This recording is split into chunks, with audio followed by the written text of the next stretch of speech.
On a rainy Saturday night in 2025, Michael Jordan walked into a small gym for a charity basketball game. The crowd went wild seeing the greatest player ever, but one coach did something nobody expected. She laughed at him. Not a polite chuckle. A deep, knowing laugh like she'd been waiting 30 years to see him again. Jordan stopped playing and stared at her in confusion. The whole arena went silent. Who was this mystery coach who dared laugh at Michael Jordan? And what shocking secret was Thai about to turn his world upside down? The rain drummed against the windows of the Riverside Community Center like tiny fists knocking for attention. Inside, the old gym buzzed with excitement that made the air feel electric. Hundreds of families had packed the bleachers on this Saturday evening, their voices mixing together in a happy roar that bounced off the brick walls. 8-year-old Tommy Martinez pressed his face against the metal barrier, his breath fogging up the cold surface. His mom had brought him early so they could get seats close to the court. Tommy wore his favorite Chicago Bulls jersey, the red one with number 23 on the back. He'd been saving his allowance for 3 months to buy it. Is he really coming? Mom? Tommy asked for the 10th time, bouncing on his toes. His mother smiled and ruffled his black hair. Yes, mijo. Michael Jordan will be here any minute. All around them, kids were asking their parents the same question. Would the greatest basketball player who ever lived really show up to play in their small town? It seemed too good to be true. The Tao charity game had been planned for weeks. Retired NBA stars would play against local high school coaches to raise money for new books at 3 elementary schools. The schools needed help badly. Some kids didn't even have books to take home for homework. A door at the far end of the gym opened, and a hush fell over the crowd like someone had turned down the volume on a radio. Then the whispers started. Is that him? Oh my God, it's really him! Michael Jordan. The man walking through the door looked exactly like he did on TV, just older. His head was still shaved, smooth and shiny. His shoulders were still broad and strong. When he smiled, his white teeth seemed to light up the whole gym. Michael Jordan waved to the crowd, and the noise exploded like thunder. Kids screamed, parents cheered. Someone in the back started chanting, MJ, MJ, MJ, and soon, everyone joined in. Tommy felt tears in his eyes, but he didn't care. His hero was right there, maybe 20 feet away. The man who could fly through the air and make impossible shots look easy. The man who never gave up, even when his team was losing. Jordan began warming up, dribbling a basketball between his legs like it was tied to his hand with invisible string. Even at 53 years old, he moved like water flowing downhill, smooth and natural and beautiful to watch. The other NBA legends warmed up too. There was Magic Johnson, tall and smiling, signing autographs while he stretched. Carlos Smooth. Williams practiced his famous hook shot. Danny "The Wall" Rodriguez worked on his defense moves. But everyone's eyes stayed on Jordan. He was the reason they were all here. On the other side of the court, the local coaches were warming up too. They looked nervous and excited at the same time. Most of them taught at nearby high schools. They were good coaches, but they weren't superstars. They were just regular people who loved basketball and wanted to help raise money for kids who needed books. One of the coaches caught Tommy's attention. She was a woman, maybe 40 years old, with long black hair pulled back in a ponytail. Her warm-up suit was old and faded, but she moved, like she knew what she was doing.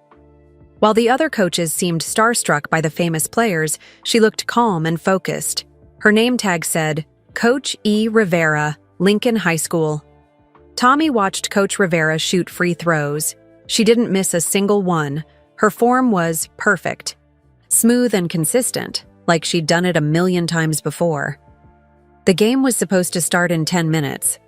Jordan finished his warm-up and walked toward the center of the court. The crowd got louder, if that was even possible. Camera phones flashed like tiny lightning bolts. That's when it happened. Coach Rivera looked up from her free throw practice and saw Jordan walking toward her side of the court. For a moment, her face went completely blank, like she was seeing a ghost. Then she started laughing. It wasn't a small giggle or a polite chuckle. It was a deep, knowing laugh that seemed to come from somewhere deep inside her chest. She laughed like someone had just told her the best joke in the world, or like she'd just figured out the answer to a puzzle that had been bothering her for years. The strange thing was, nothing funny had happened. Jordan was just walking normally, dribbling his basketball and nodding to fans. There was no reason for anyone to laugh. But Coach Rivera kept laughing, and she was looking right at him. Not at his famous teammates, or the cheering crowd, or the TV cameras. Just at him. Jordan noticed. How could he not? In a gym full of screaming fans and flashing cameras, one person was laughing at him like she knew something nobody else did. He stopped walking. The basketball stopped bouncing and rolled away across the shiny wooden floor. For the first time all evening, Michael Jordan looked confused. The gym began to quiet down as people noticed something was happening. The energy changed from excitement to curiosity. Why had the great Michael Jordan stopped in the middle of the court? Why was he staring at that coach? Jordan took a few steps toward Coach Rivera. His famous confidence seemed to flicker for just a moment. When he spoke, his voice carried across the quiet gym like he was talking through a microphone. "What's so funny?" Coach Rivera's laughter faded to a smile, but her eyes stayed bright with whatever private joke she was enjoying. She shook her head slowly, like she was deciding whether to share a secret. "Nothing, Mr. Jordan," she said, and her voice was different now. Softer, gentler, like she was talking to an old friend instead of a basketball legend. "Nothing at all." But the way she said his name made it sound special. Not like she was talking to a famous stranger, but like she was talking to someone she'd known for a long time. Jordan stared at her for another few seconds. Something flickered across his face. Confusion, maybe, or a memory trying to surface. For just a moment, he looked less like a basketball superstar and more like a regular person trying to remember where he'd heard a song before. Then the referee blew his whistle, and the spell was broken. The crowd cheered again. Players, tikakyom. Their positions. The game was about to begin. But as Jordan walked to center court for the opening tip-off, he kept glancing back at Coach Rivera. And she kept watching him with that same mysterious smile, like she was enjoying a wonderful secret that only she understood. Tommy pressed closer to the barrier, sensing that something important had just happened, even if he didn't understand what it was. The game was starting, but somehow he knew the real story was just beginning. In the stands, hundreds of people were about to witness something special. They thought they were just watching a charity basketball game. They had no idea they were about to see the moment when the past and present collided in the most unexpected way. The referee tossed the ball high into the air, and the game began. But the real game, the one that mattered most, had started the moment Coach Rivera laughed at Michael Jordan like she'd been waiting 30 years to see him again. Jordan jumped for the opening tip-off, his body moving like it remembered being 25 years old. Even at 53, he could still fly higher than players half his age. The crowd roared as he tapped the ball to Magic Johnson, who caught it with his famous smile. This was supposed to be fun, a simple charity game where the NBA legends would put on a good show, score some easy baskets, and let the local coaches play their hearts out before losing by 30 points. Everyone would go home happy, and the schools would get their money for new books. But something felt different from the very first play. Magic dribbled down court, looking for Jordan to make an easy pass. Jordan ran to his favorite spot on the right side, the same place where he'd made thousands of game-winning shots. Magic threw him the ball, and Jordan caught it exactly where he expected to. except Coach Rivera was already there waiting for him. Not running to catch up, not scrambling to defend. She was standing in the exact spot where Jordan wanted to go, like she'd known he was coming before he did. Jordan stopped, surprised. In 30 years of professional basketball, very few people had ever predicted his moves that well. He looked at Coach Rivera, and she looked back at him with those same bright eyes that seemed to know secrets.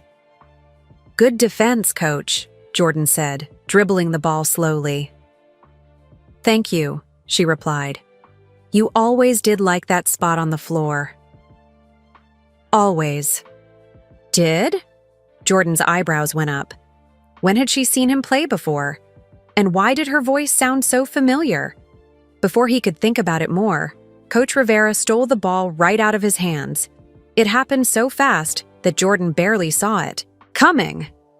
She dribbled down court like she was 20 years younger, her ponytail flying behind her. The crowd gasped. Someone had just stolen the ball from Michael Jordan. Rivera passed to one of her players, a tall kid from Lincoln High School who looked nervous but determined. The kid made a perfect layup, and the local team scored first.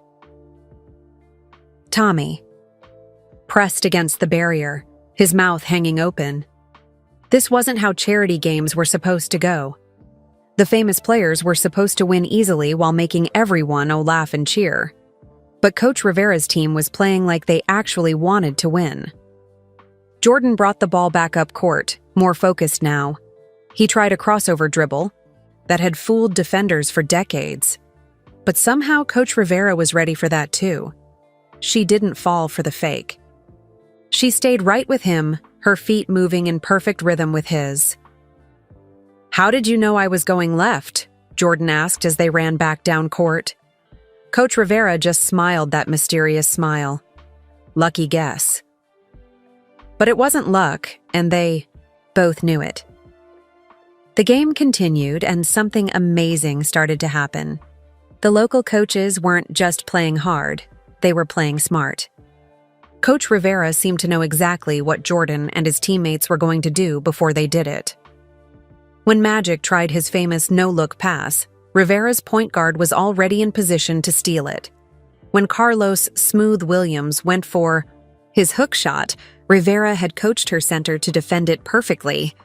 When Danny "The Wall" Rodriguez tried to intimidate players with his tough defense, Rivera's kids just smiled and kept playing.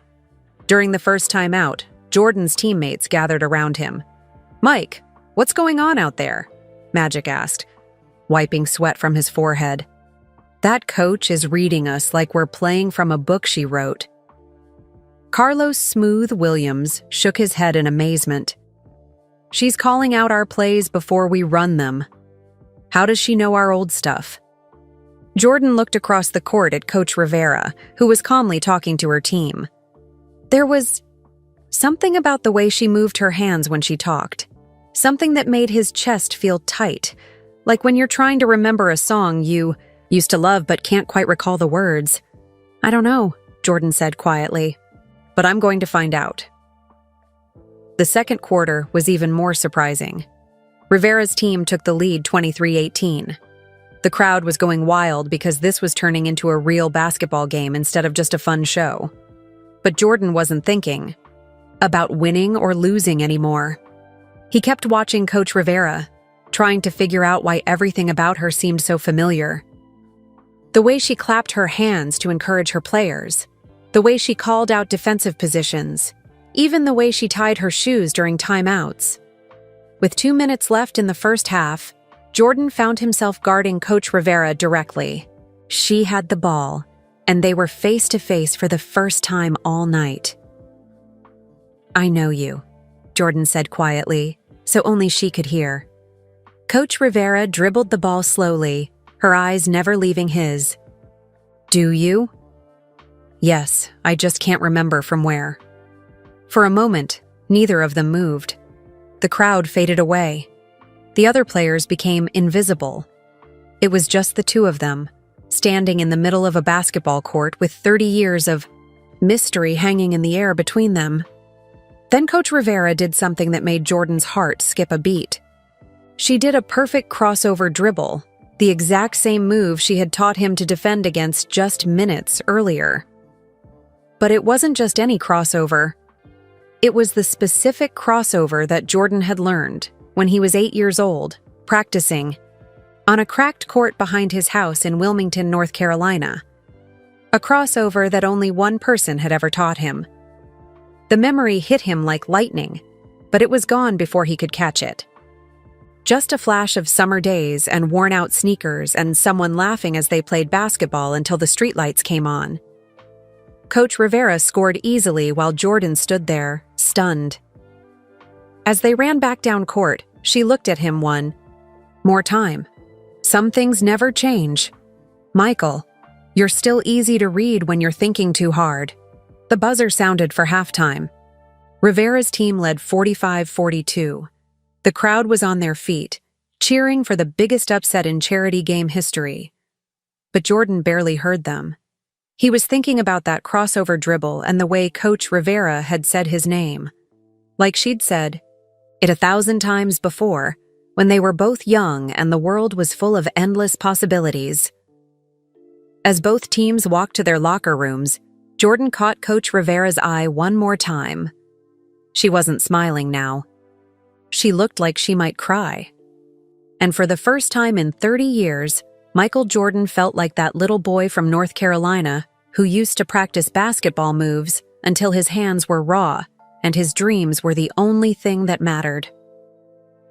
Someone was calling his name from the past, and he almost remembered who it was. The second half flew by like a dream Jordan couldn't quite wake up from. His team fought back, hard, but Coach Rivera's players seemed to grow stronger with every minute. They weren't just lucky anymore. They were playing the best basketball of their lives. With 30 seconds left on the clock, the score was tied 87-87. The crowd was standing, screaming so loud that the old gym felt like it might shake apart. This was supposed to be a fun charity game, but it had turned into the most exciting basketball anyone had seen all year. Jordan had the ball. This was his moment, the time when legends proved why they were legends. He'd made shots like this 1,000 times before, with millions of people watching and championships on the line. But as he dribbled toward the basket, all he could think about was Coach Rivera. She was standing on the sideline, not yelling instructions like most coaches would. She was just watching him with those knowing eyes, like she already knew what was going to happen. Jordan drove to the basket, but Rivera's center was ready. The kid played perfect defense, forcing Jordan to pass to Magic instead. Magic took a quick shot that bounced off the rim. With 5 seconds left, Coach Rivera called timeout. Her team huddled around her, but Jordan could see her lips moving, giving calm instructions like this was just another practice. No panic, no fear, just basketball. The timeout ended. Rivera's point guard, a thin kid with braces, brought the ball up court. Jordan expected him to look nervous, but the kid was smiling like he was having the time of his life. With 2 seconds left, the kid passed to Coach Rivera herself. She caught the ball at the three-point line, and for a split second, time seemed to stop. Jordan ran toward her, trying to block the shot. But as Coach Rivera jumped, he saw something that made his heart skip again. She held the ball exactly the same way he did when he shot three-pointers. The same grip, the same wrist position, the same follow-through. Like someone had taught her to shoot exactly the way he did. The ball left her hands in a perfect arc, spinning softly through the air like it was floating on invisible wings. Jordan watched it sail over his fingertips and drop through the basket without even touching the rim. The buzzer sounded. Rivera's team won 89-87. The crowd exploded like fireworks. Kids rushed onto the court. Parents hugged each other. Tommy was jumping up and down so high he looked like he might fly into the ceiling. But Jordan stood in the middle of all that celebration, completely still. He was staring at Coach Rivera, who was being lifted up by her players. She should have been celebrating the biggest win of her coaching career. Instead, she was looking right back at him. And for the first time all evening, she wasn't smiling. Her eyes were bright with tears that she was trying not to let fall. The crowd began to calm down as both teams lined up to shake hands. This was tradition. Winners and losers always showed respect for each other after a good game. Jordan walked down the line, shaking hands with Rivera's players. They were all grinning and saying things like, "Great game, Mr. Jordan," and "Thank you for coming." Nice kids who had just played the game of their lives. Finally, he reached Coach Rivera at the end of the line. "Great game, Coach," he said, extending his hand. She took it, and for a moment, neither of them let go. Her hand felt small in his, but strong. Familiar somehow, though Jordan couldn't figure out why. "Thank you, Michael," she said quietly. "You played beautifully. You always did." There it was again. Always did. "Have we met before?" Jordan asked, still holding her hand. Coach Rivera looked around at all the people watching them. Kids were taking pictures with their phones. Parents were cheering. TV cameras were recording everything. She seemed to realize that this wasn't the right place for whatever conversation they needed to have. "Not here," she said, gently pulling her hand away. "Not now." She started to walk toward her celebrating team, but Jordan couldn't let her go. Not yet. He'd spent 30 years learning to trust his instincts, and every instinct he had was screaming that this woman was important. "Wait," he called after her.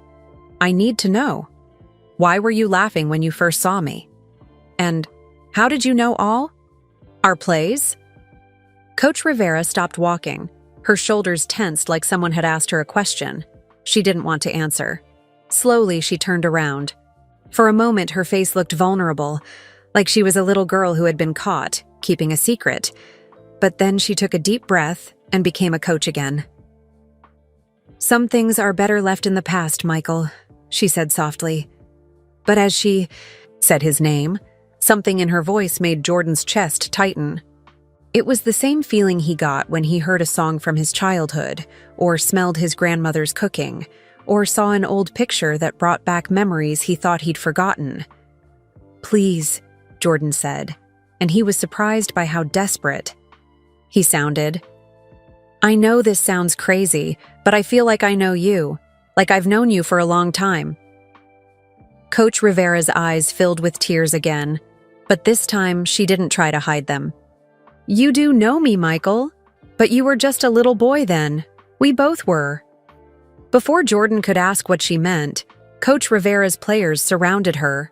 They were laughing and talking all at once, asking her to pose for pictures and sign autographs. The moment was broken. Jordan watched as she was swept away by the celebration. But just before she disappeared into the crowd, she looked back at him one more time. "Some dreams come true exactly the way they're supposed to," she called out over the noise. "Even when it takes 30 years. Then she was gone, swallowed up by happy players and proud parents and flashing cameras. Jordan stood there for a long time, people swirling around him like he was a rock in a river. Kids asked for autographs, and he signed them without really seeing what he was writing. Adults shook his hand and congratulated him on a great game, and he thanked them without really hearing what they said. All he could think about was Coach Rivera's voice saying his name like she'd said it 1,000 times before. And that crossover, dribble, and the way she shot three-pointers exactly like he did. Somewhere in the back of his mind, a little boy was trying to remember a summer day when the sun was warm and the basketball felt light in his hands, and someone was teaching him that dreams could come true if you practiced hard enough and believed in yourself. Someone who laughed when he made good shots and encouraged him when he missed. Someone who made basketball feel like magic instead of just a game. Someone whose name started with an E. But every time he almost remembered, the memory slipped away like water through his fingers. Jordan. looked around the emptying gym one more time, hoping to catch another glimpse of Coach Rivera. But she was already gone, taking all her secrets with her. For the first time in his life, Michael Jordan felt like he'd lost something more important than a basketball game. That night, Jordan lay in his hotel bed staring at the ceiling. The sea. Numbers on the digital clock glowed red in the darkness. 2:47 a.m. He'd been lying there for hours, but sleep wouldn't come. Every time he closed his eyes, he saw Coach Rivera's face and heard her voice saying his name like she'd known him forever. Kept thinking about that crossover dribble, the way she held the basketball, the way she said, "You always did like that spot on the floor." Most of all, he couldn't stop thinking about what she'd said at the end. "You do know me, Michael. But you were just a little boy then." When had he been just a little boy? And who was the girl with the name that started with E? Jordan sat up in bed and grabbed his phone. He scrolled through his contacts until he found the number he was looking for. Danny Rodriguez, his old friend who had organized the charity game. It was almost 3 a.m, but Jordan couldn't wait any longer. He pressed call. "Mike?" Danny's sleepy voice answered after 4 rings. "Is everything okay? Do you know what time it is?" "Danny, I need to ask you about Coach Rivera," Jordan said without saying hello. "The woman who beat us tonight." "Elena Rivera?" Danny yawned. "What about her?" "Elena." The name hit Jordan like a punch to the stomach. Elena. E for Elena. Why did that name make his heart race? "Tell me about her," Jordan said, getting out of bed and pacing around his hotel room. "Where did she come from? How long has she been coaching?" Danny sounded more awake now. "She's been at Lincoln High for about 5 years. Great coach, really cares about her kids. The players love her. Why are you asking?" "What about before Lincoln High? Where was she before that?" There was a pause. "I don't know, Mike. I never really asked. She showed up 5 years ago, looking for a coaching job, and Principal Martinez hired her right away. She had good references and knew basketball inside and out." "Why? What's this about?" Jordan stopped pacing. "I think I knew her when I was a kid, but I can't remember how." "You think you knew her?" "Mike, you meet thousands of people. Maybe she was just a fan who—" "No," Jordan interrupted. "This is different. She knew things about my game that I've never shown anyone. Old moves I learned when I was 8 years old. And the way she said my name—" Danny was quiet for a moment. "You want me to find out more about her?" "Yes," Jordan said immediately. "Everything you can. Where she grew up, where she went to school, what she did. Before coaching. Can you do that?" "I'll make some calls in the morning," Danny promised. "But Mike, maybe you should just ask her yourself." "I tried. She won't talk about it. She says some things are better left in the past." After hanging up, Jordan couldn't sit still. He got dressed and went for a drive through the empty streets of town. Without really planning to, he found himself driving toward Lincoln High School. The school was dark except for a few security lights in the parking lot. It was an old building, probably built in the 1960s, with brick walls and tall windows. Jordan parked his car and walked around the building until he found the gym. Through a window, he could see the basketball court inside. It was smaller than NBA courts, with wooden bleachers on both sides and old championship banners hanging from the ceiling. This was where Coach Rivera worked every day, teaching kids to love basketball the way someone had taught him. "Can I help?" "You?" Jordan turned around. An older man in a security guard uniform was walking toward him with a flashlight. "I'm sorry," Jordan said. "I was just looking around. I'm Michael Jordan." The security guard's eyes went wide. "No kidding? The Michael. Jordan? What are you doing here at 3 a.m? "I wanted to see where Coach Rivera works," Jordan said honestly. "She's an old friend." The guard smiled. Coach Rivera? She's something special, that one. Been here every Saturday morning for 5 years, running free basketball camps for kids who can't afford the expensive ones. Never asks for anything in return. She's here on Saturdays? Every Saturday at 8 a.m. Got about 20 kids who show up regular.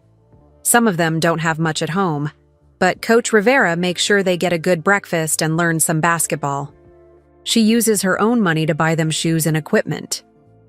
Jordan felt his chest tighten again. That sounded exactly like something Elena would do. But who was Elena? You said she's an old friend? The guard asked. I think so, Jordan said. But I'm not sure. It was a long time ago. The guard nodded like that made perfect sense. Sometimes the best friendships start when we're too young to remember all the details, but the heart remembers, you know? Jordan thanked the guard and drove back to his hotel. But he couldn't sleep. At 6 a.m., he called his assistant in Chicago. Marcus, I need you to do something for me, Jordan said when his assistant answered. I need you to find out everything you can about a woman named Elena Rivera. She coaches basketball at Lincoln High School here in town. Elena Rivera, Marcus repeated, and Jordan could hear him writing it down. What kind of information do you need? Everything. Where she was born, where she went to school, where she's lived. I think I knew her when I was a kid, but I can't remember the details. How far back do you want me to go? Jordan thought about it. If he'd known Elena as a child, it would have been in North Carolina, where he grew up. Start with North Carolina. In the 1970s, Jordan said. Look for any Elena who would be about 42 years old now. Check school records, newspaper articles, anything you can find. This might take a while, Marcus warned. Elena is a pretty common name. I have time, Jordan said. But Marcus, this is important to me. Really important. After hanging up, Jordan made another decision. If Coach Rivera was going to be at the school at 8 a.m., he was going to be there too. He needed answers, and he wasn't going to stop looking until he found them. At 7:45 a.m., Jordan was sitting in his car in the Lincoln High School parking lot, waiting. A few minutes later, an old blue Honda pulled into the parking lot. Even from a distance, Jordan could see Coach Rivera getting out of the car. She was carrying a big bag of basketballs and what looked like breakfast for 20 kids. Jordan got out of his car and walked toward her. When she saw him, she stopped walking and stared. Michael, what are you doing here? I came to help, Jordan said simply. And to remember. For a long moment, they looked at each other across the empty parking lot. The morning sun was just coming up, painting everything in soft golden light. Some memories are painful, Michael, Coach Rivera said quietly. Maybe, Jordan replied. But forgetting someone important is worse. Coach Rivera's eyes filled with tears, but she wiped them away quickly. The kids will be here. Soon. They don't need to see their coach crying.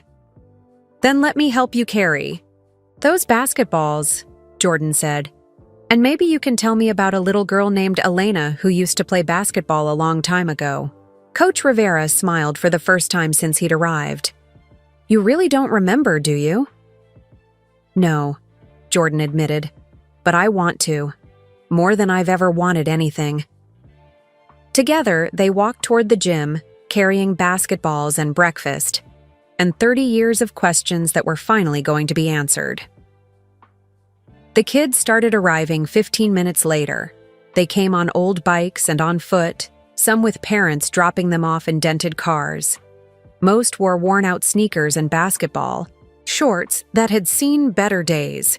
But every single one of them lit up when they saw Coach Rivera. Coach Elena! A small girl with braided hair called out as she ran across the parking lot. Did you bring pancakes again? Of course I did, Maria, Elena laughed, holding up a big paper bag. And orange juice and... The girl stopped running when she saw Jordan standing next to her coach. Her mouth fell open, so wide that Jordan thought she might swallow a bug. Is that really?" she whispered. "Kids, I want you to meet my friend Michael," Elena said calmly. "He's going to help us. Practice today?" Jordan watched in amazement as Elena introduced him to each child like he was just a regular person, not the most famous basketball player in the world. She made it seem normal that Michael Jordan was standing in their school parking lot at 8 in the morning ready to play basketball and eat pancakes. The kids were excited but not crazy. Elena had taught them to be respectful and focused. Within 10 minutes, they were all sitting in a circle on the gym floor, eating breakfast and listening to Elena talk about the day's practice plan. "Today we're going to work on free throws," Elena said, taking a bite of her own pancake. "Who can tell me the most important thing about shooting free throws?" A boy named Carlos raised his hand. "Keep your eye on the back of the rim?" "Good," Elena nodded. "What else?" "Follow through with your wrist," said another girl. "Bend your knees," added a third kid. Jordan watched Elena teach, and something started to feel familiar. The way she used her hands when she talked. The way she encouraged kids when they got answers right. The patient way she explained things over and over until everyone understood. "Mr. Michael," a boy named Tommy asked, "will you show us your free throw?" Jordan looked at Elena, who nodded. "Go ahead. But remember, kids, everyone has their own shooting style. Find what works for you." Jordan walked to the free throw line and picked up a basketball. It felt good in his hands, solid and familiar. But as he lined up his shot, he heard Elena's voice from behind him. "Remember to imagine the ball floating through the air like a feather." Jordan's hands froze on the basketball. Those words. He'd heard those exact words before. A long time ago. A little girl's voice saying the same thing on a hot summer day when he was learning to shoot free throws for the first time. He turned around slowly. Elena was watching him with tears in her eyes. "You remember," she said softly. Jordan's shot missed the basket completely. He didn't even notice. The memory was flooding back like water through a broken dam. A cracked basketball court behind a small house in North Carolina. A girl with pigtails teaching him to shoot. Long summer afternoons playing one-on-one until their parents called them home for dinner. "Elena Martinez," he whispered. She nodded. "Hello, Michael." The kids looked confused. They could tell something important was happening, but they didn't understand what. "Coach Elena," Maria asked, "why is Mr. Michael looking at you like that?" Elena wiped her eyes and smiled. "Because we used to be friends when we were your age. But we haven't seen each other in a very long time." "How long?" Carlos wanted to know. 30 years, Jordan said, still staring at Elena like she might disappear if he looked away. After practice, the kids went home with their parents, chattering excitedly about the day Michael Jordan helped them practice free throws. But Jordan and Elena stayed in the gym, sitting on the bleachers in the quiet afternoon light. "I looked for you," Jordan said. "When I made it to the NBA, I tried to find you. I wanted to tell you that I made it, that the dreams we talked about came true." Elena's smile was sad. "I know. I heard about you trying to find Elena Martinez in North Carolina, but by then, I wasn't Elena Martinez anymore." "What happened?" Elena was quiet for a long time. "Life happened, Michael. Dad lost his job when I was 9. We had to move to Texas to live with my aunt, then Arizona, then California. We never stayed anywhere long enough for me to make real friends or play on school teams." Jordan felt his heartbreaking for the little girl he'd known. "But you were so good at basketball. You could have played in college." "I was good," Elena agreed. "But being good isn't enough when your family is struggling just to pay rent. I got married young to help support my parents, had kids, worked whatever jobs I could find." She looked around the gym. I didn't give up on basketball completely, though. I always knew I'd come back to it someday. And 5 years ago, I finally did. Jordan wanted to ask more questions, but Elena stood up and walked to her small office next to the gym. She motioned for him to follow. Her office was tiny but neat. Basketball trophies lined the shelves and inspirational posters covered the walls. But what caught Jordan's attention was her desk. There was a photograph on it, turned face down. "Elena," Jordan said slowly, "what's in that picture?" She looked at the photo like it might bite her. "Some things are better left." "Please," Jordan interrupted. "I need to see it." Elena's hands shook as she reached for the photograph. For a moment, Jordan thought she might change her mind. But then she picked it up and held it against her chest. "This is all I have left of who we used to be," she said quietly. Without thinking, Jordan reached for the photo. Elena tried to pull it away, but it was too late. Jordan flipped the photograph over and felt like someone had punched him in the stomach. It was a picture of him and Elena when they were 8 years old. They were standing in front of the old basketball court behind his childhood home, both holding small trophies from a local kids tournament. Elena had pigtails and was missing her front teeth. Jordan was grinning so wide his face looked like it might crack. But what made Jordan's eyes fill with tears was what someone had written on the bottom of the photo in a child's handwriting. "Best friends forever.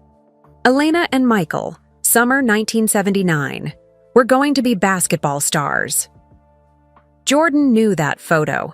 He had the exact same one at home in Chicago, buried in a box of childhood memories he rarely opened. His mother had taken it the day before Elena's family moved away. "You kept this," Jordan said, his voice barely a whisper. "I kept it through everything," Elena said. 3 different states, 2 marriages, raising kids alone. Every job, every struggle, every time I wanted to give up. This picture reminded me that dreams can come true, even if it takes 30 years. Jordan looked at the little girl in the photo, then at the woman sitting beside him. Elena Martinez had become Elena Rivera. The pigtails were gone, and life had put lines around her eyes. But she was still the same person who had believed in his dreams when they seemed impossible. "I never forgot you," Jordan said. "I just couldn't remember your name." Elena laughed through her tears. "You were always bad with names, but you never forgot a basketball move." They sat in the small office, holding the photograph between them like a bridge across 30 years of separation.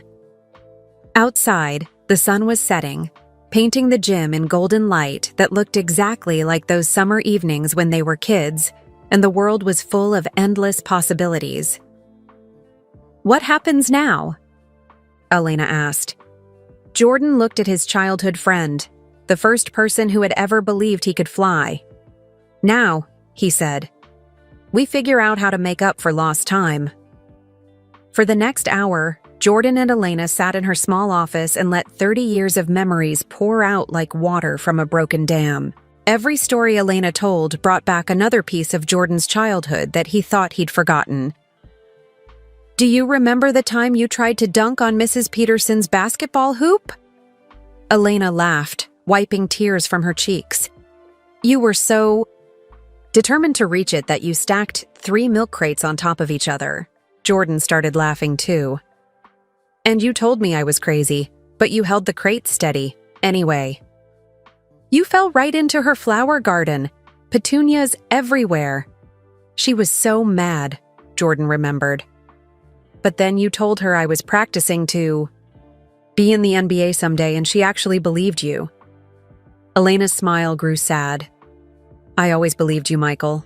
Even when you were too short for the middle school team. Even when other kids said you'd never make it. I knew you had something special." Jordan looked at the photograph again. In it, 8-year-old Elena was looking at 8-year-old Michael, like he was already a star. Her face was full of pure faith and friendship. "You taught me the crossover dribble," Jordan said quietly. The one you used in the game the other night. And you taught me how to shoot free throws, like a feather floating through the air, you said. I've been teaching kids that same thing for 5 years. More memories came flooding back. Summer days that lasted forever. The sound of basketballs bouncing on hot pavement. Elena's laugh when Jordan told jokes that weren't funny. The way she never gave up, even when they played one-on-one until the score was 100-98. You were the only person who could keep up with me, Jordan said. Everyone else got tired or bored, but you always wanted to play one more game. I loved basketball, Elena said simply. But more than that, I loved playing with you.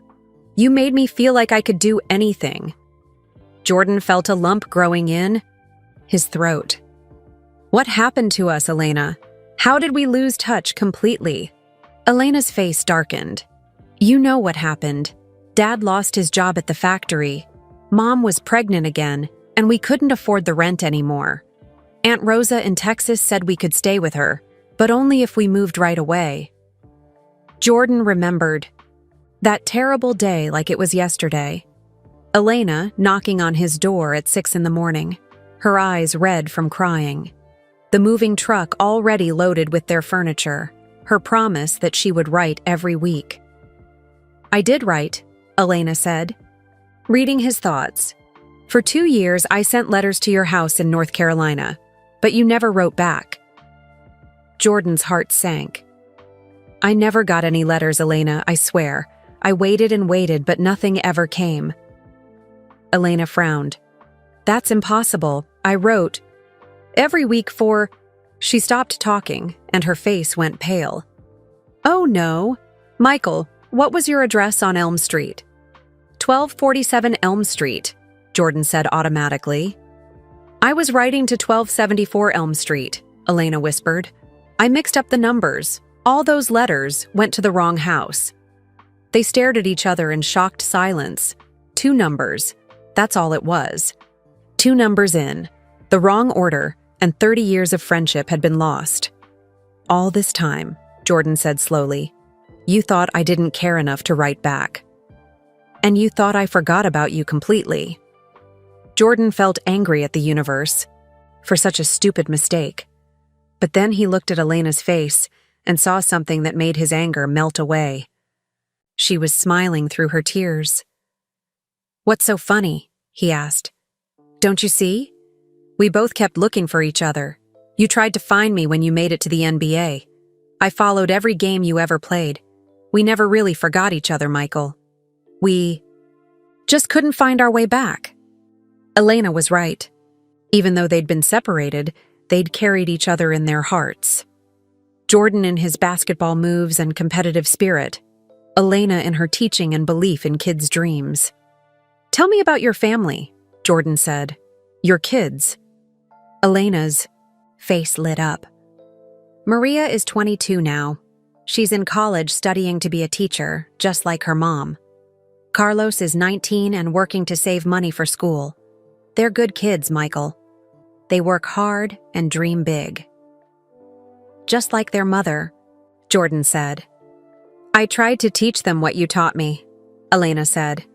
That it doesn't matter where you start. What matters is how hard you're willing to work and how much you believe in yourself. Jordan felt his chest tighten with emotion. While he was winning championships and becoming famous, Elena was raising children and teaching them the same lessons they'd learned together as kids. I'm so proud of you, Jordan said. Not because you became a coach or raised great kids. I'm proud because you never stopped being the person I knew when we were 8 years old. Elena looked confused. What do you mean? You still believe in people's dreams. You still work harder than anyone else. You still make everyone around you feel like they can do anything. That's who you were when we were kids, and that's who you are now. Elena started crying again, but these were happy tears. You know what's funny? I used to watch you on TV and think the same thing. You were still that little boy who refused to give up, who practiced until his hands were bleeding, who told everyone he was going to fly someday. Jordan realized something that took his breath away. They had both grown up to become exactly the people they'd dreamed of being when they were children playing basketball behind his house. Not just in their careers, but in their hearts. Do you ever wonder what would have happened if we'd stayed in touch? Elena asked. Jordan thought about it. Maybe I wouldn't have worked as hard if I'd known you were always cheering for me. Maybe you would have played college basketball if you'd known I believed in you. Or maybe, Elena said softly, we both needed to find our own way so we could appreciate what we had when we found each other again.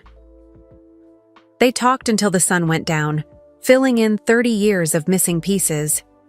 Elena told Jordan about her struggles and her victories. Jordan told Elena about the loneliness of fame and how he'd never found another friend who understood him the way she did.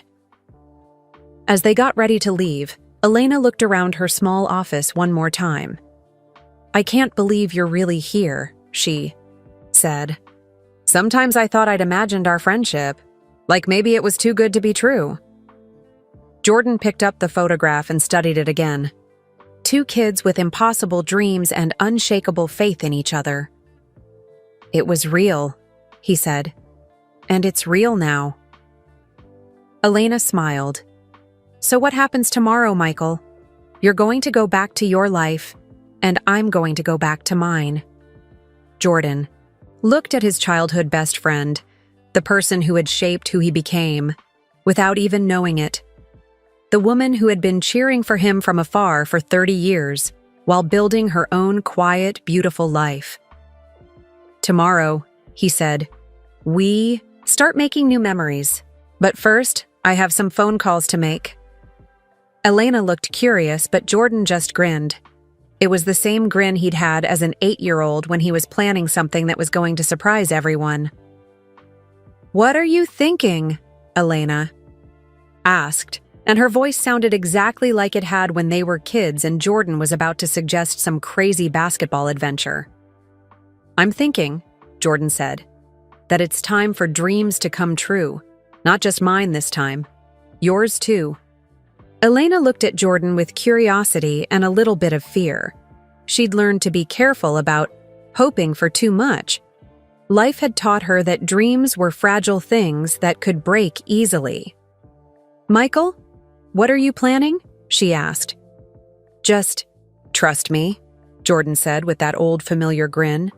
But first, I want to know everything. Tell me about those 30 years, Elena. All of it. The good parts and the hard parts. Elena looked out the window at the empty school parking lot. Where should she start? How do you explain 30 years of life in one conversation? After we moved to Texas, she began slowly. Things got worse before they got better. Dad couldn't find steady work. Mom was sick a lot after my baby brother was born. We lived in a tiny apartment with my aunt's family. 8 people in 2 bedrooms. Jordan listened quietly, his heart aching for his friend. I played basketball at my new school, but it wasn't the same. The coach didn't believe girls should play seriously.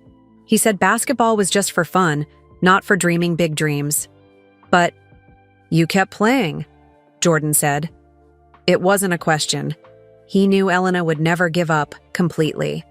I practiced by myself every morning before school, shot free throws for hours, imagining you were there teaching me. Like a feather, I'd whisper to myself.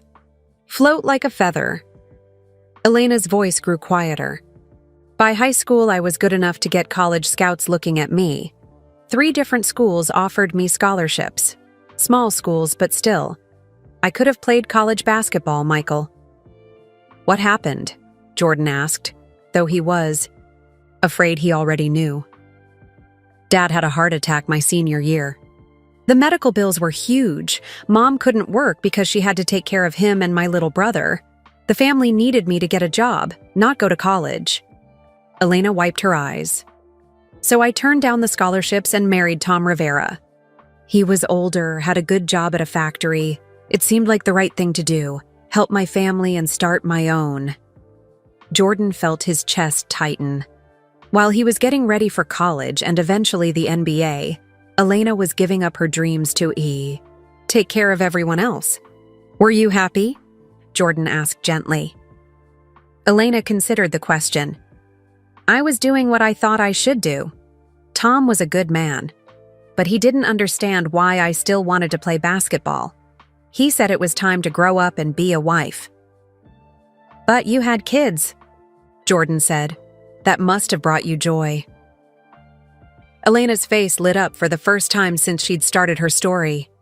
"Maria and Carlos saved me. When I held them for the first time, I remembered what it felt like to have dreams. Not for myself anymore, but for them." She pulled out her phone and showed Jordan pictures of her children. Maria was beautiful, with Elena's dark eyes and bright smile. Carlos was tall and athletic, with kind eyes and his mother's determined expression.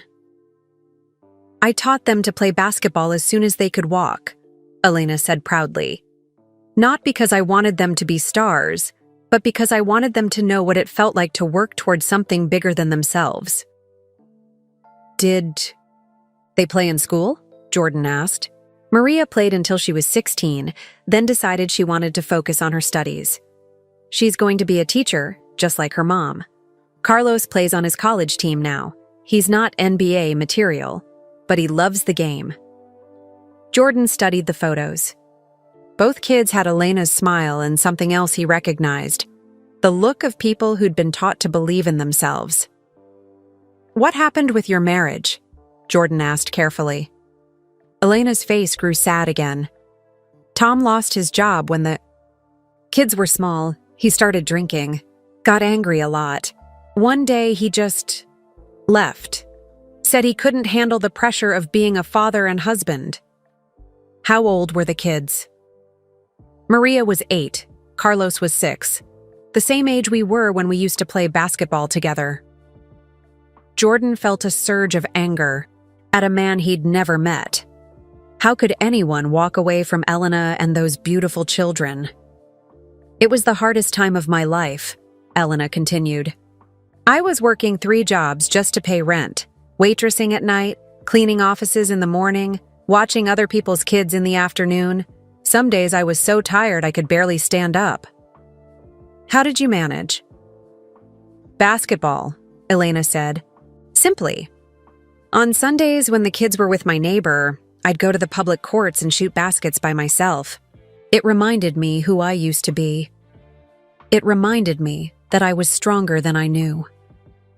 Jordan imagined Elena, exhausted and struggling, finding strength on a basketball court.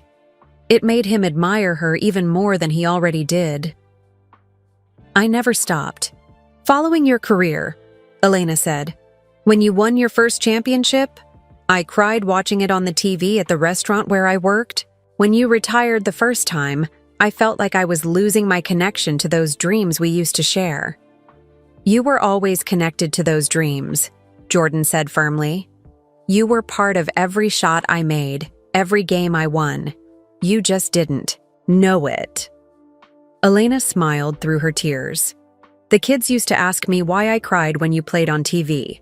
I told them you reminded me of an old friend who taught me that anything was possible if you worked hard enough." "What made you decide to go back to school?" Jordan asked. "Carlos graduated high school 5 years ago. Both kids were old enough to take care of themselves. I'd saved every penny I could for 10 years, and I finally had enough money to get my teaching degree." Elena's voice grew stronger as she talked about her return to education. "I was 37 years old, sitting in college classes with kids who were barely older than Maria. But I didn't care. I had something they didn't have. I knew exactly why I was there." "To teach," Jordan said. "To teach basketball. To help kids believe in themselves the way you helped me believe in myself when we were children." Jordan looked around Elena's small office, at the trophies her teams had won, at the inspirational posters on the walls, at the photo of 2 8-year-olds who'd promised to be basketball stars forever. "You did become a basketball star," Jordan said suddenly. Elena laughed. "Michael, I'm a high school coach in a small town. I never made it past junior varsity."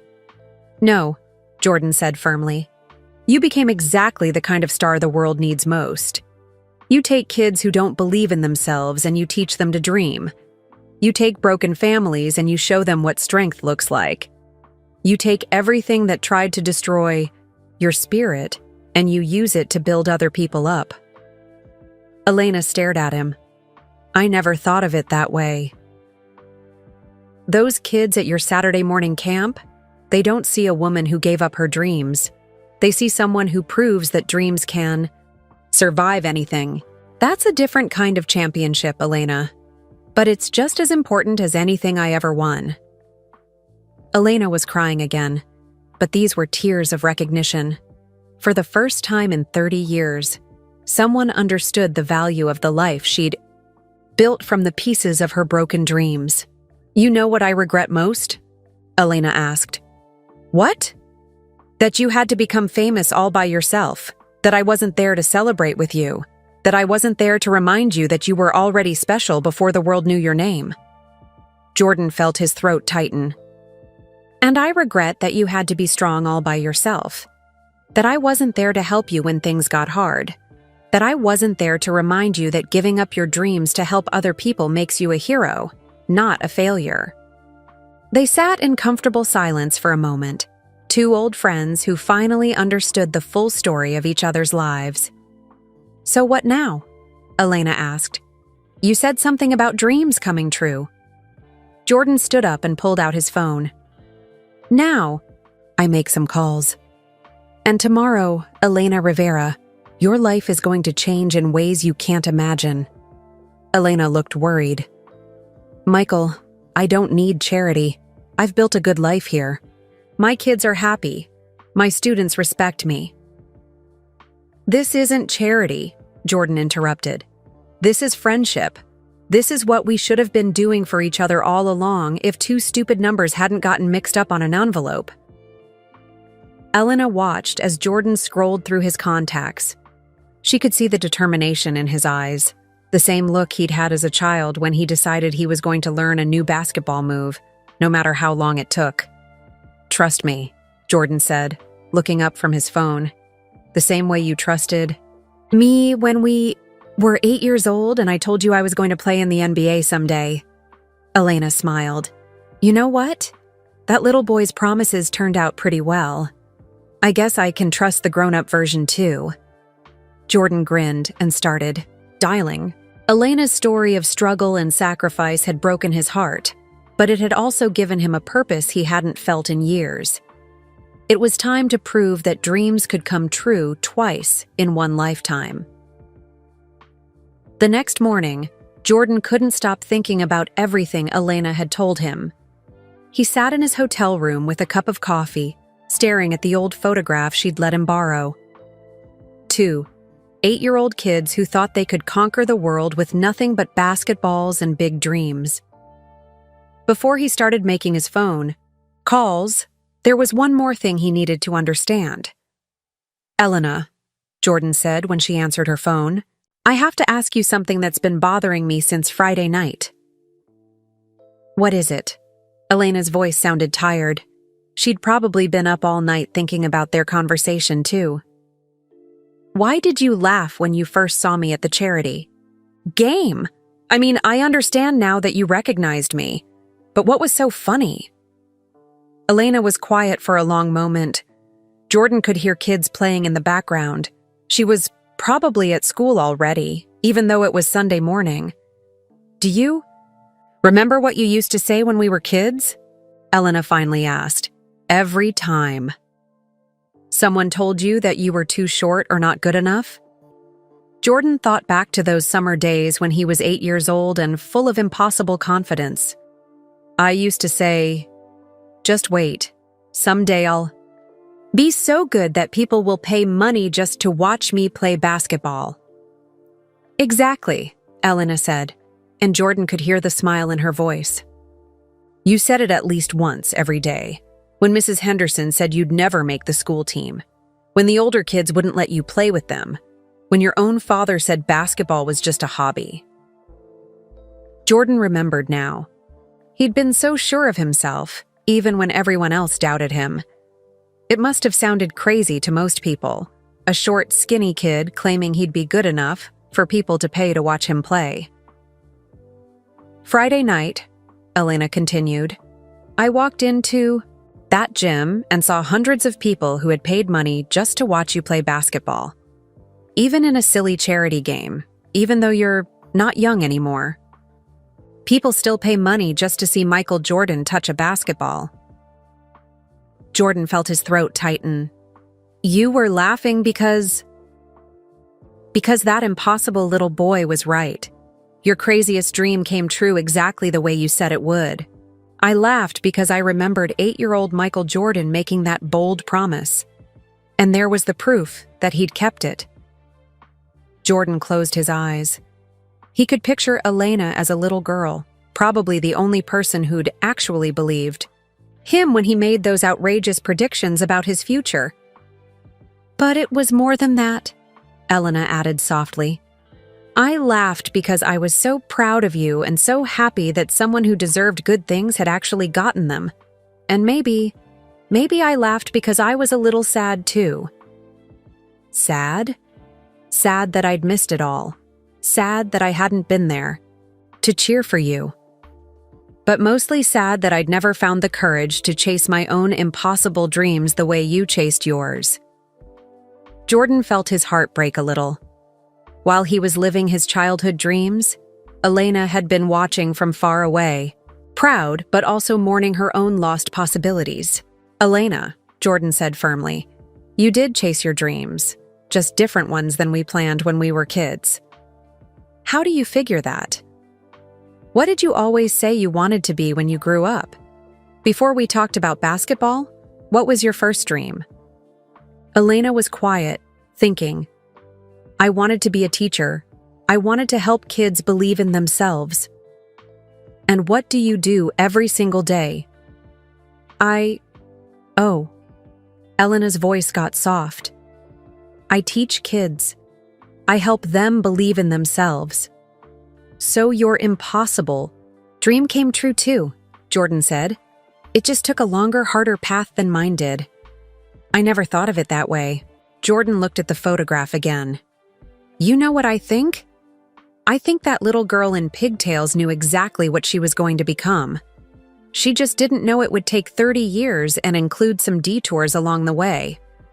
Elena laughed, and it sounded exactly like her 8-year-old laugh from his memories. Maybe you're right. Maybe we both ended up exactly where we were supposed to be. And maybe, Jordan said, we're not done yet. After they hung up, Jordan spent the next 3 hours making phone calls. He called his assistant in Chicago, his business manager, his publicist, and several old teammates. Some people thought he was crazy. Others asked if he was sure about what he was planning.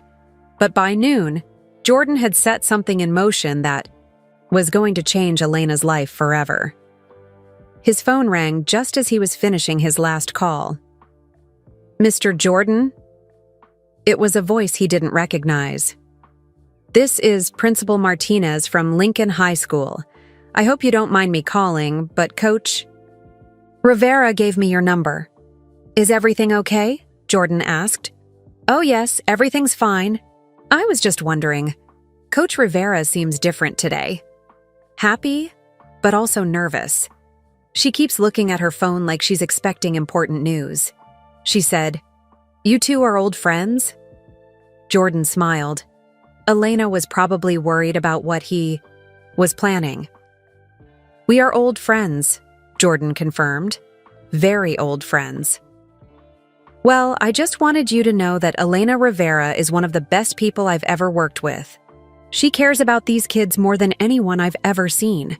If there's anything you're planning to help her, she deserves it. Thank you for saying that, Jordan said. And Principal Martinez, you might want to keep Wednesday evening free. I have a feeling it's going to be an interesting night. Jordan's next call was to Danny Rodriguez, who had organized the charity game.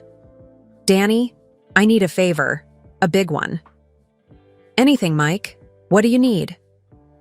I need you to get Coach Rivera and her team back to the Riverside Community Center on Wednesday night.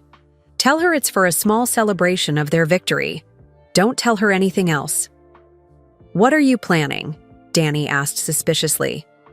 "Something that should have happened 30 years ago," Jordan said. That afternoon, Jordan drove to the airport to pick up some very special guests who were flying in to help with his surprise. As he waited in the terminal, he thought about Elena's laugh at the charity game. She'd been laughing at the beautiful impossibility of dreams coming true. A little boy's crazy. Promise had become reality, and she'd been there to witness it. Now, it was Jordan's turn to witness Elena's dreams coming true. Not the dreams she'd given up, but the new ones she'd been building all along without even realizing it. His phone buzzed with a text message from Elena. "Michael, what are you up to? People keep calling the school asking strange questions about me and my team. I'm starting to worry." Jordan texted back, "Remember when we were 8 and I told you I was going to surprise you with something amazing? And you said you trusted me?" Elena's response came quickly. "I remember. I also remember that your amazing surprise was teaching me to dunk on a 6-foot hoop by standing on a chair. I fell and scraped my knee." "This surprise will be better," Jordan typed. "I promise." "It better be. I'm not 8 years old anymore.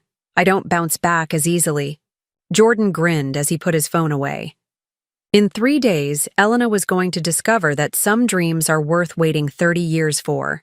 And this time, Jordan was going to be there to catch her if she fell. Wednesday couldn't come fast enough. Jordan spent Monday and Tuesday working like a man on a mission. He made phone calls, sent emails, and pulled in favors from people he hadn't talked to in years. Every detail had to be perfect. Elena deserved nothing less.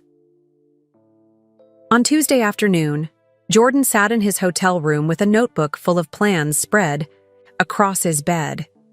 His assistant Marcus had flown in from Chicago with contracts and documents. His publicist was coordinating with local news stations. 3 of his former Chicago Bulls teammates were arriving that evening. But the most important call Jordan made was to Elena's children. "Is this Maria Rivera?" Jordan asked when a young woman answered the phone. "Yes, this is Maria. Who's calling?" "This is Michael Jordan. I'm an old friend of your mother's." There was a long pause. "The Michael Jordan? Are you serious right now?" Jordan laughed.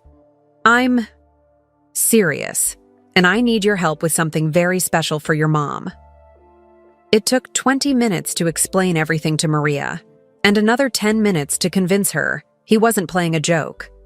But once she understood that her mother's childhood best friend was Michael Jordan, Maria was completely on board. "Mom never told us she knew you personally," Maria said, her voice full of amazement. "She just said you reminded her of an old friend who believed in dreams." "Your mother believed in my dreams when I was 8 years old," Jordan explained. "Now I want to help her dreams come true." Jordan's next call was to Carlos, Elena's son. The 19-year-old was even more shocked than his sister. "Dude, this is insane," Carlos said. "Mom's going to flip out." "Good flip out or bad flip out?" Jordan asked. "Definitely good.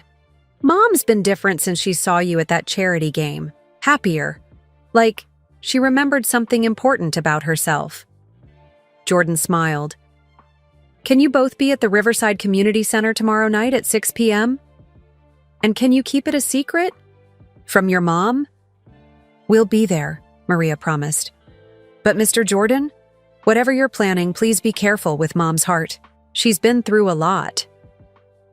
"I know," Jordan said softly. "That's exactly why I'm doing this." Tuesday evening, Jordan met with Danny Rodriguez and the staff at the community center. They spent 3 hours transforming the gym into something magical. New banners were hung from the ceiling. Tables were set up for a catered dinner. Sound equipment was tested and retested. "Mike, this is incredible," Danny said as they looked around the decorated gym. "But are you sure Elena won't suspect anything?" "She's suspicious," Jordan admitted. "She's been texting me all day asking what I'm up to." but she agreed to bring her team for what she thinks is a small celebration dinner. The biggest surprise was waiting in the parking lot. A truck had delivered dozens of boxes containing brand new basketball equipment, uniforms, and shoes for Elena's team. But that was just the beginning. On Wednesday morning, Jordan's former teammates arrived at the airport. Magic Johnson flew in from Los Angeles. Scottie Pippen came from Chicago. Dennis Rodman, surprisingly, was the first one there. "Mike, you better have a good reason for getting me up before noon," Dennis said with his trademark grin. "Trust me," Jordan said. "This is important." By Wednesday afternoon, word had leaked to the local media that something big was happening at the community center. But Jordan had sworn everyone to secrecy about the details. Even the news crews didn't know exactly what they were covering. At 5:30 p.m., Jordan stood in the community center parking lot, watching for Elena's car. His stomach felt like it was full of butterflies. He hadn't been this nervous since his first NBA game. "You okay, Mike?"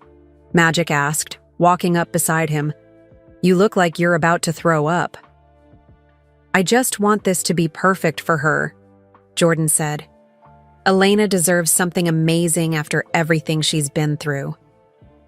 "From what you told us about her, she's going to love this," Scottie said. "But man, I still can't believe you found your childhood best friend after 30 years. "I didn't find her," Jordan corrected. "She found me. She's been watching out for me this whole time, even when I didn't know it." At 5:45, Elena's old blue Honda pulled into the parking lot. Jordan watched as she got out of her car with her team of 12 players. The kids were excited but confused. They'd expected a small celebration, not news vans and crowds of people. Elena looked around the busy parking lot with growing suspicion. When she saw Jordan walking toward her, her eyes narrowed. "Michael Jordan," she called out. "What have you done?" "Something I should have done 30 years ago," Jordan replied with a grin. Elena's players were starting to recognize some of the other people in the parking lot. "Coach," one of them whispered, "is that Magic Johnson?" "And Dennis Rodman," another kid added in amazement. Elena looked at Jordan with a mixture of excitement and panic. "Michael, what is this? There are TV cameras here." "Trust me," Jordan said, taking her hand. "Remember? Just like when we were 8 years old." Elena took a deep breath. "Okay, I trust you. But if you embarrass me in front of my players, I'm going to make you run laps until you pass out." Jordan laughed. "Deal. But Elena, you might want to call your kids and tell them to get here fast. They're not going to want to miss this." "My kids? What do my kids have to do with—" Elena stopped talking as Maria and Carlos appeared in the crowd, walking toward them with huge smiles on their faces. "Mom!" Maria called out, running to hug her. "We're so proud of you." "Proud of me for what?" Elena asked, looking completely confused. Carlos grinned and hugged his mother too. "For being awesome, Mom. For never giving up on your dreams." Elena looked at Jordan with tears in her eyes. "What dreams? I'm just a high school basketball coach." "No," Jordan said softly. "You're so much more than that. And tonight, everyone's going to see what I've known since we were 8 years old. You're special, Elena Rivera, and it's time the whole world knew it." Jordan gestured toward the community center entrance, where a red carpet had been laid out. "Shall we go inside? Your surprise is waiting." Elena wiped her eyes and straightened her shoulders. Whatever Jordan had planned, she was ready to face it. After all, she'd faced everything else life had thrown at her. "Lead the way, Michael," she said. "But remember what I said about those laps." As they walked toward the entrance, surrounded by Elena's excited players and proud children, Jordan felt like that 8-year-old boy again. The boy who'd promised his best friend that dreams could come true if you believed in them hard enough. Tonight, he was going to prove that some promises are worth keeping, even if it takes 30 years. Elena walked through the doors of the community center and stopped so suddenly that her players almost crashed into her. Her mouth fell open, and for a moment, she couldn't breathe. The entire gym had been transformed into something out of a fairy tale. Banners hung from the ceiling that read, "Lincoln High School Basketball," and "Coach Elena Rivera, Champion of Dreams." Tables covered with white tablecloths surrounded the basketball court. Hundreds of people were already seated, all of them looking at Elena with warm smiles. But that wasn't the most shocking part. Standing at center court were 10 NBA legends, all wearing special jerseys that said, "Elena's All-Stars" on the front. Magic Johnson waved at her. Scottie Pippen grinned and gave her a thumbs up. Even Dennis Rodman, with his colorful hair, looked happy to be there. Elena's players were speechless. They'd gone from thinking they were going to a small pizza party to standing in front of basketball royalty. "Coach," whispered Tommy, one of her point guards, "what's happening?" Elena couldn't answer because she didn't know herself.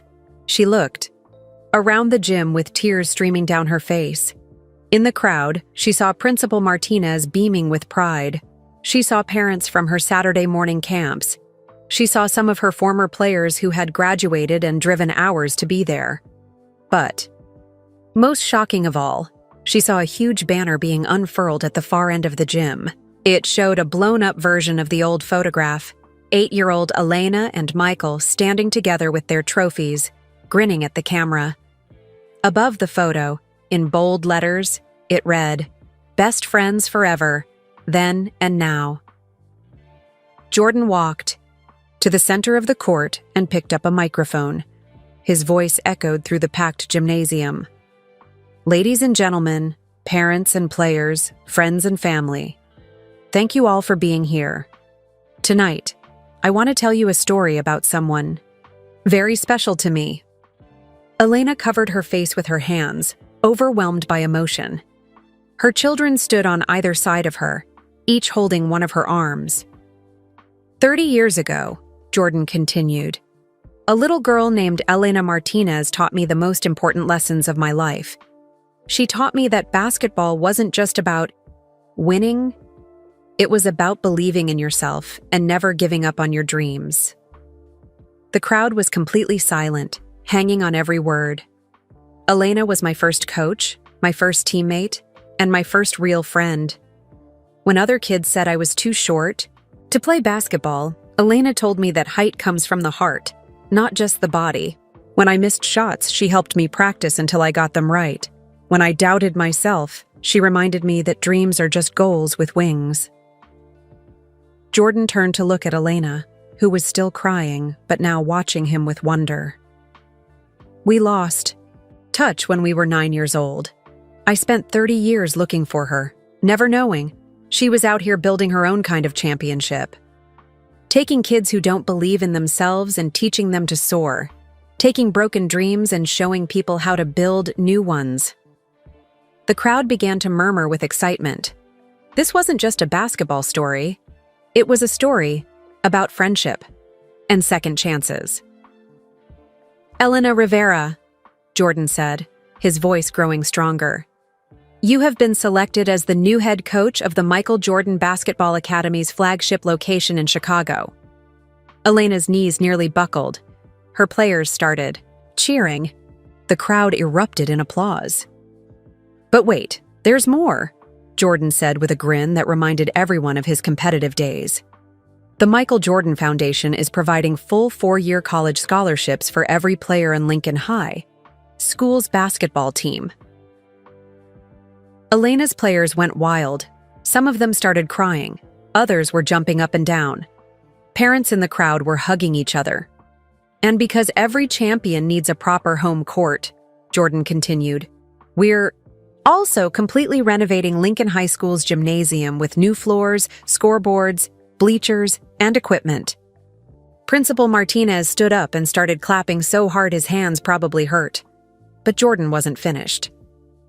"Finally," he said, walking over to Elena and taking her hand, "I want to present you with something that's long overdue.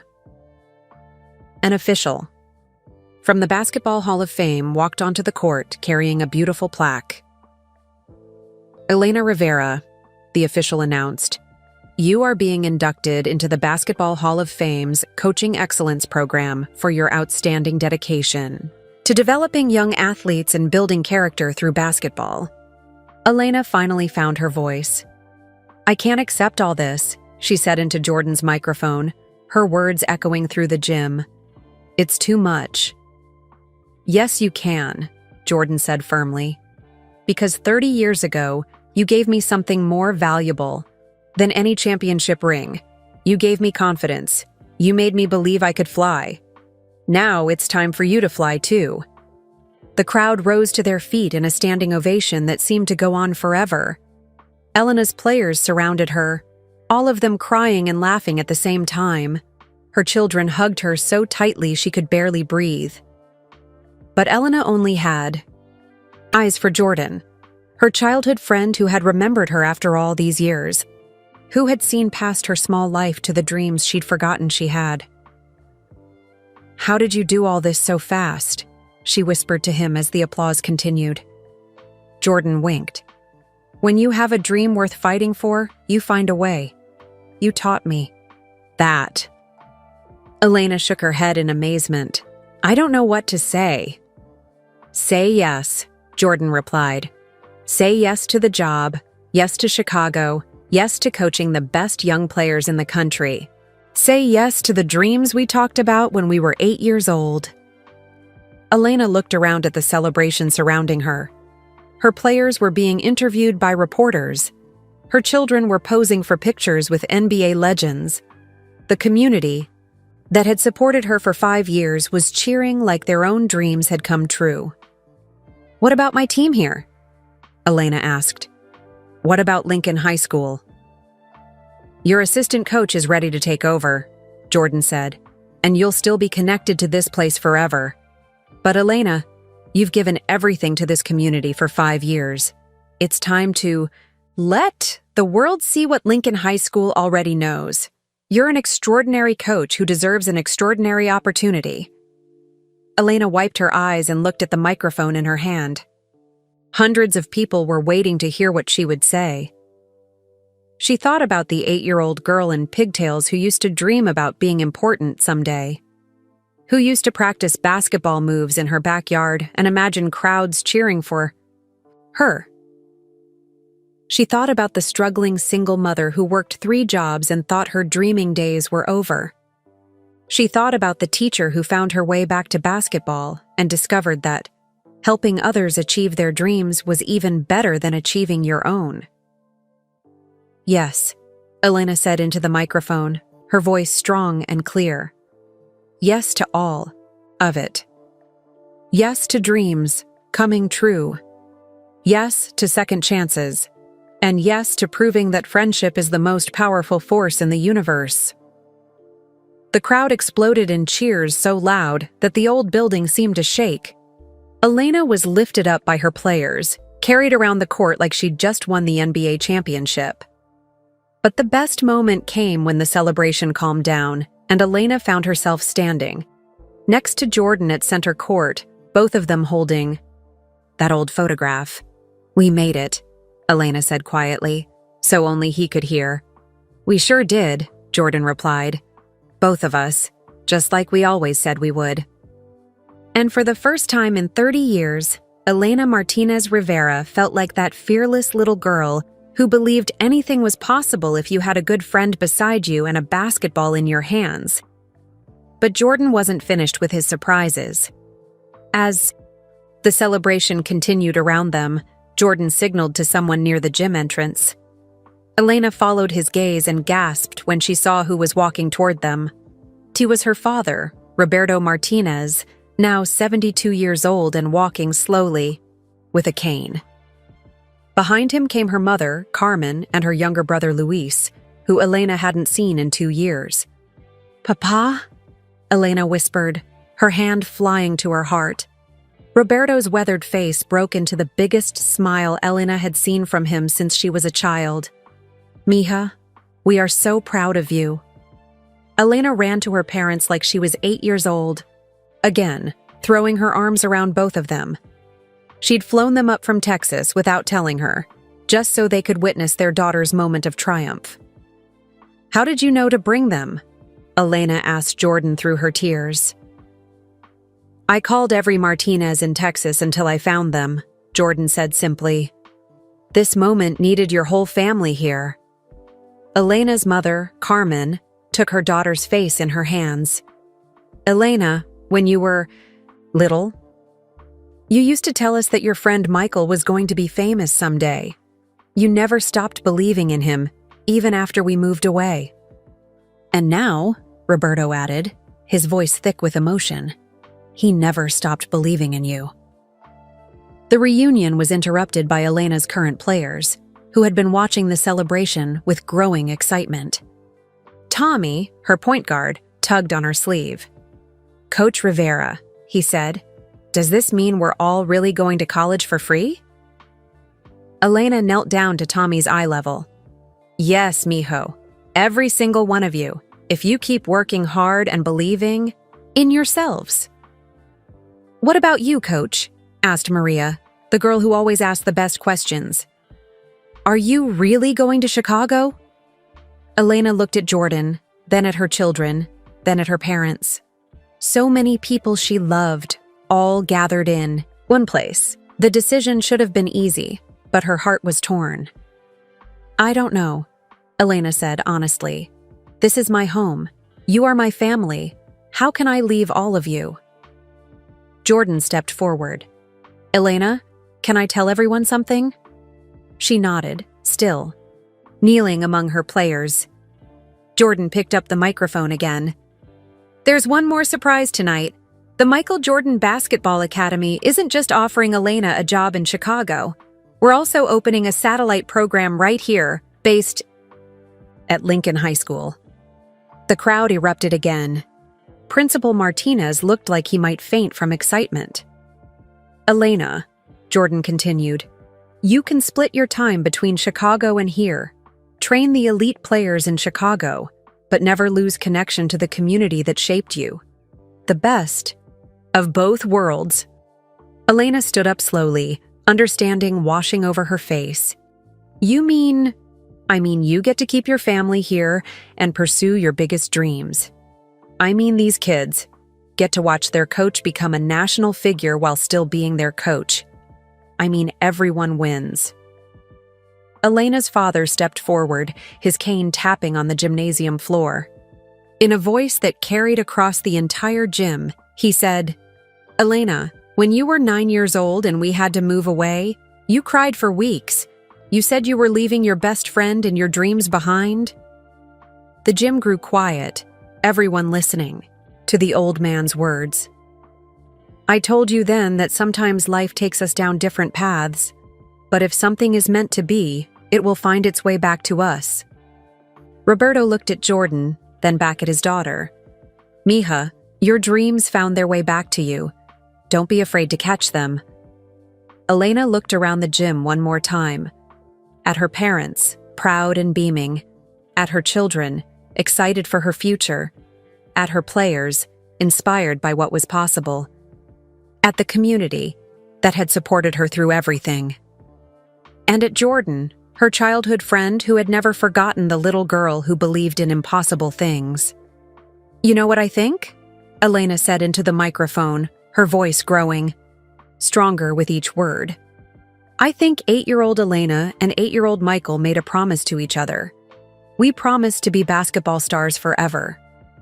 She walked over to Jordan and took his hand. "It just took us 30 years to figure out that being a star isn't about being famous. It's about lighting up other people's lives and helping them find their own way to shine."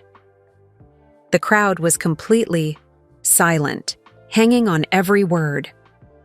Michael became a star by showing the world what was possible with hard work and determination.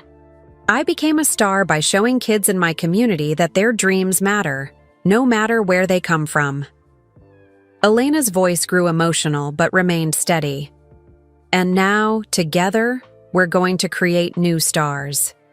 Kids who learn that friendship is stronger than competition, that lifting others up makes you fly higher than any dunk ever could. That dreams delayed are not dreams denied. The applause started slowly, then built to a thunderous roar. Elena's players were crying. Her parents were crying. Even some of the tough NBA legends had tears in their eyes. But Jordan was smiling. That same smile he'd had as an 8-year-old when Elena agreed to practice free throws with him for the 100th time that day. As the celebration moved into dinner and speeches, Elena found a quiet moment with Jordan near the old photograph banner. "Michael," she said, "I need to ask you something that's been bothering me. Anything. Why did you do all this? Really? You could have just stayed in touch, maybe sent some equipment to the school. Why change my entire life?" Jordan was quiet for a long moment, looking at the picture of their younger selves. "Because for 30 years, I've been successful but not complete. I won championships, made money, became famous. But I was missing the person who taught me that success without friendship is just noise." He turned to face her. "Elena, you've been the missing piece of my story this whole time. Not because I needed you to make me feel better about myself, but because I needed to prove that the values you taught me, loyalty, faith, lifting others up, actually matter more than any individual achievement." Elena's eyes filled with tears. "Again. So this isn't just about helping me. This is about both of us, finding our way back to who we were meant to be." "Together," Jordan said, "the way it should have been all along." Elena looked around the gym at all the people celebrating, her family, her players, her community, her oldest friend. For the first time in 30 years, all the different pieces of her life were in one place, connected and whole. "You know what the best part is," Elena said. "What?" "We get to do this again. Every day, with new kids, new dreams, new chances to prove that believing in each other can change the world." Jordan grinned. "Think we can handle it?" Elena picked up a basketball from the rack nearby and spun it on her finger, just like she used to do when they were kids. "Michael Jordan, I've been ready for this my entire life. I just didn't know it until now." As the evening wound down and people began to leave, Elena stood in the center of the gym where it all began, where she'd first laughed at seeing her childhood friend achieve his impossible dreams, where she'd discovered that her own impossible dreams were just beginning. The circle was complete, but the journey was just starting. 6 months later, Elena stood in the brand new Michael Jordan Basketball Academy in Chicago, watching her advanced players run drills on a court that gleamed like polished glass. The morning sun streamed through floor-to-ceiling windows, casting everything in golden light. These weren't her Lincoln High School kids. These were some of the most talented young basketball players in the country, kids who had been recruited from across America to train out at the most prestigious basketball academy in the world. They were faster, stronger, and more skilled than any players Elena had ever coached. But as she watched them practice, Elena smiled. Talent was just the starting point. What mattered was what you did with it. "Looking good out there," Jordan said, walking up beside her with 2 cups of coffee. Even at the academy that bore his name, he still brought Elena coffee every morning they were both there, just like he used to bring her juice boxes when they were kids. "They're incredible athletes," Elena agreed, taking a sip. "But Tommy Chen is letting his ego get in the way of his teamwork. Sarah Williams has amazing skills but no confidence in herself, and Marcus Thompson is so afraid of failing that he's not taking any risks." Jordan grinned. "Sounds like you've got them figured out already." "They're not so different from my kids back home," Elena said. "Different problems, same hearts. They all just want to know that someone believes in them." Through the windows, Elena could see the Chicago skyline stretching toward Lake Michigan. It was beautiful, but sometimes she missed the simple view from Lincoln High School. Just trees and a parking lot where kids rode their bikes to Saturday morning practice. "How are things going back in Lincoln?" Jordan asked. Reading her thoughts like he always did, Elena's face lit up. Amazing. Coach Martinez, he's my old assistant, sent me videos from yesterday's practice. The new gym is incredible, and the kids are working so hard. Tommy, my Tommy from back home, he's gotten 3 inches taller and is shooting 80% from the free throw line now. And the scholarships?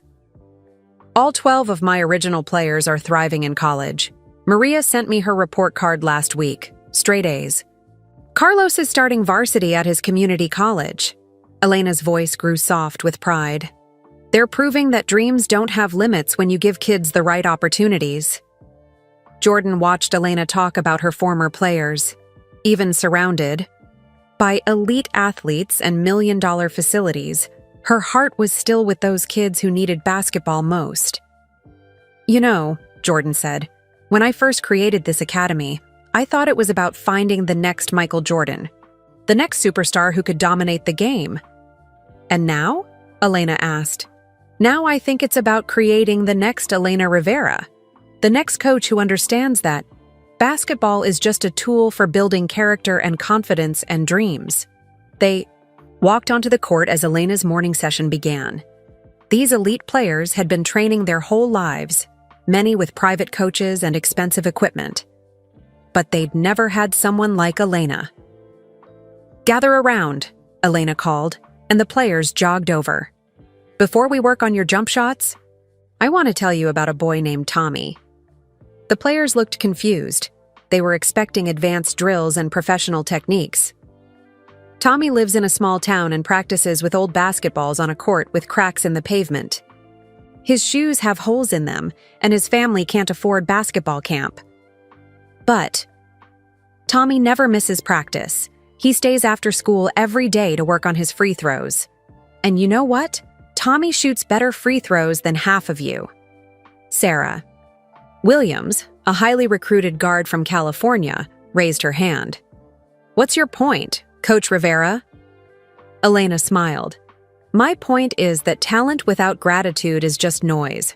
Skills without heart are just tricks.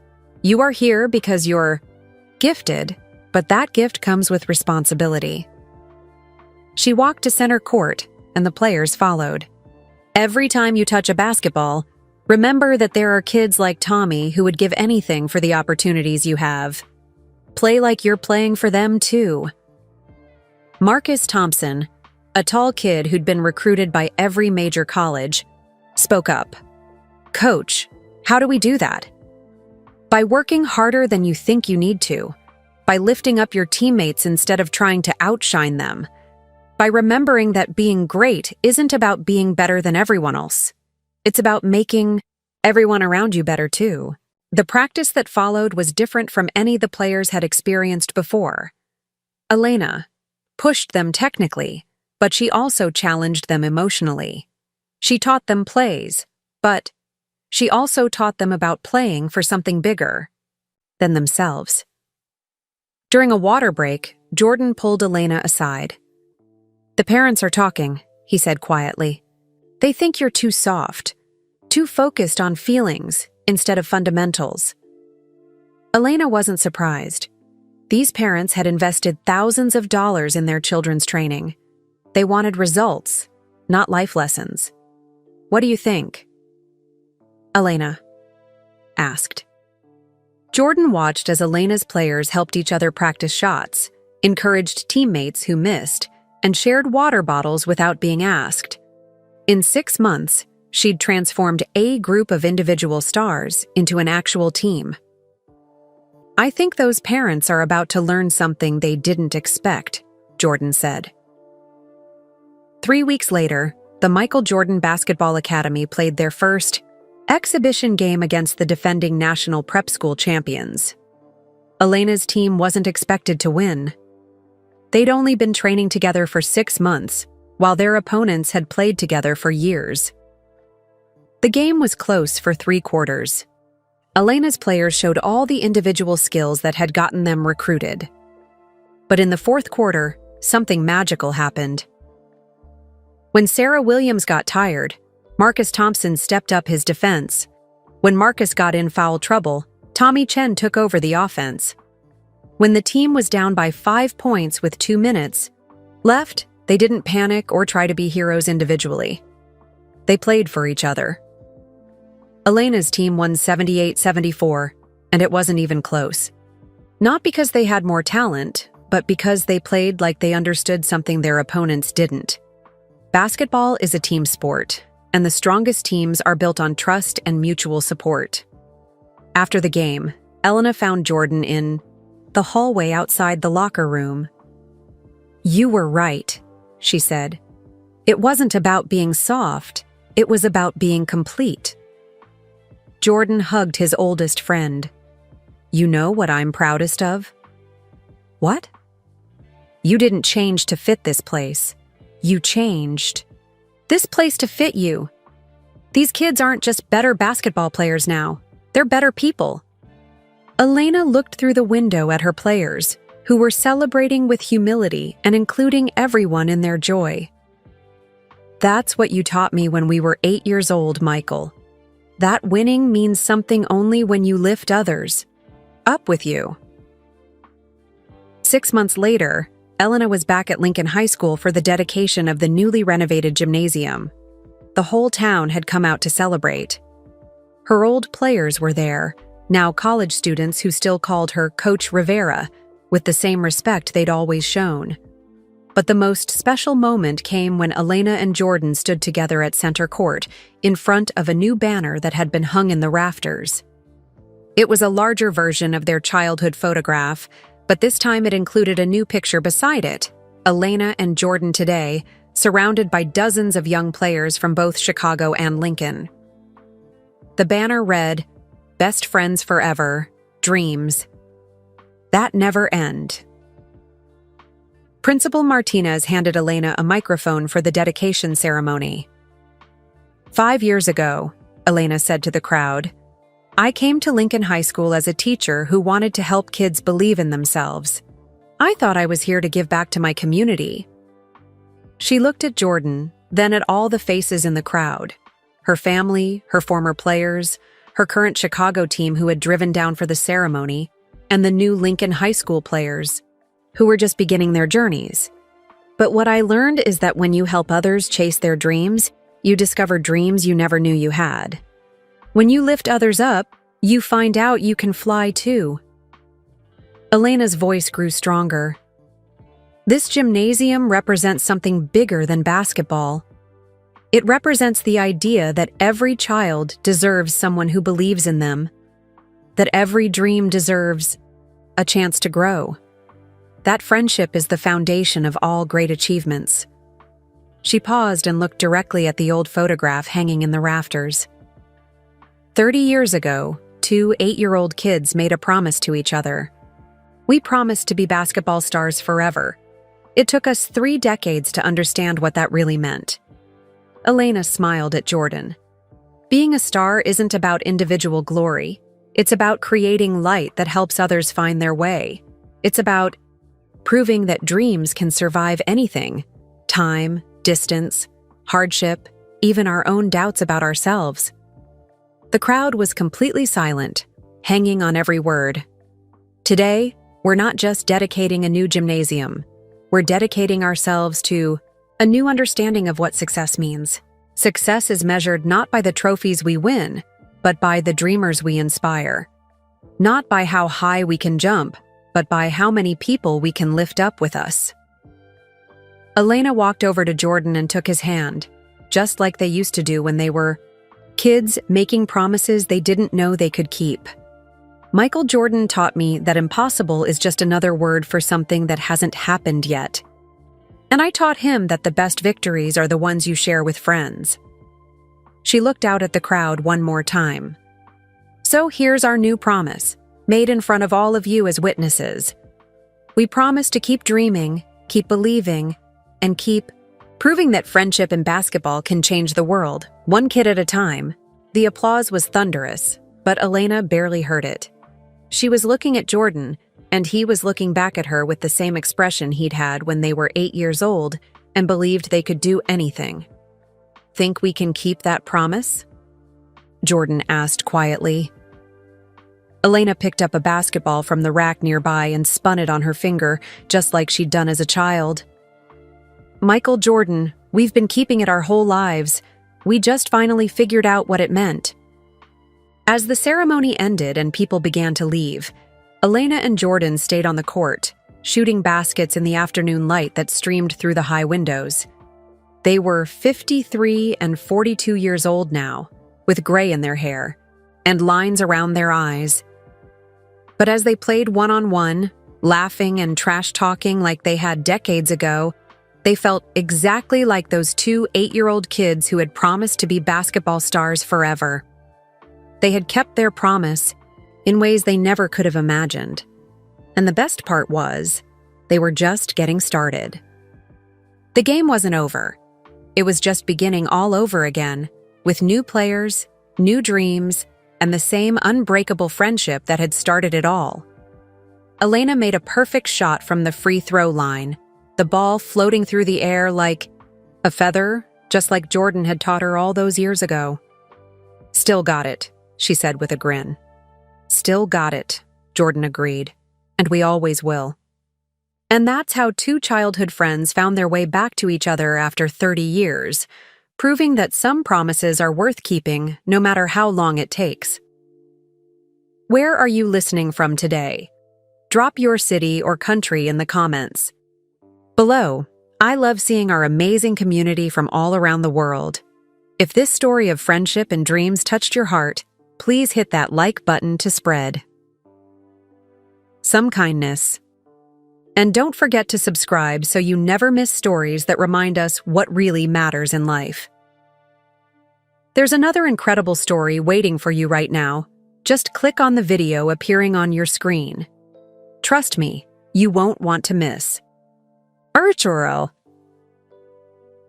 Until next time, remember, your dreams are never too late, and your friendships are never forgotten.